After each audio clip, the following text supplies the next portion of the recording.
War in Iran. If you're just tuning in, President Trump saying on Truth Social he will agree to a 2-week ceasefire on the condition that Iran agrees to reopen the Strait of Hormuz. His new offer coming hours before his deadline for Iran to open the strait, threatening if they didn't, quote, a whole civilization will die tonight, never to be brought back again.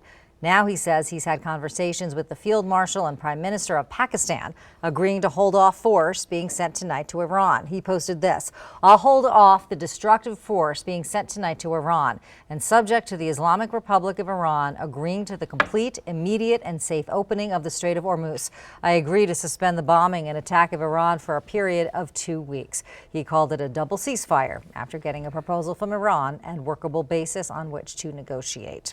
Protesters and lawmakers reacting to the president's earlier social media posts about ending a civilization if the Strait of Hormuz was not reopened prior to that temporary ceasefire deal. That's right, it's been suspended now. John Rapolo getting reaction from Senator Lujan.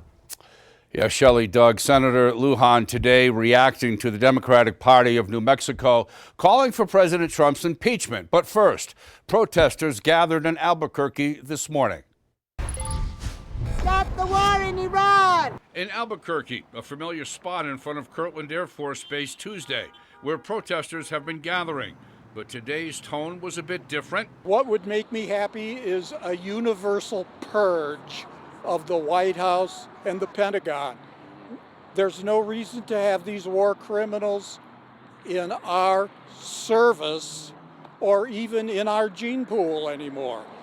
The Democratic Party of New Mexico calling for President Trump's impeachment in an email sent to KOAT. U.S. Senator Ben Ray Lujan in Albuquerque and responding. Do you think he should be removed from office? President Trump, we'll see what happens in the House of Representatives, which is where there would be any impeachment consideration or hearings. Senator Lujan reacting to this social media post by Trump where he calls for attacks on the Iranian infrastructure, bridges, and power plants if a deal wasn't reached. There has still not been a vote that Republicans have brought to the Senate floor, giving the president the tools that any president would need to go to war, an AUMF. This president is going at it again recklessly. Lujan falling short of calling Trump a war criminal. I believe the president is not following United States law. When the president is threatening the elimination of a civilization of people, I would argue that that is breaking U.S. law, federal law, global law as well.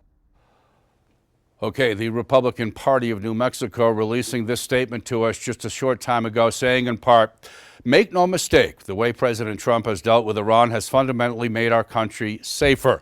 As the president has stated, our military objectives in Iran are nearly finished, and the 2-week ceasefire announced today proves that we are in total control of this conflict.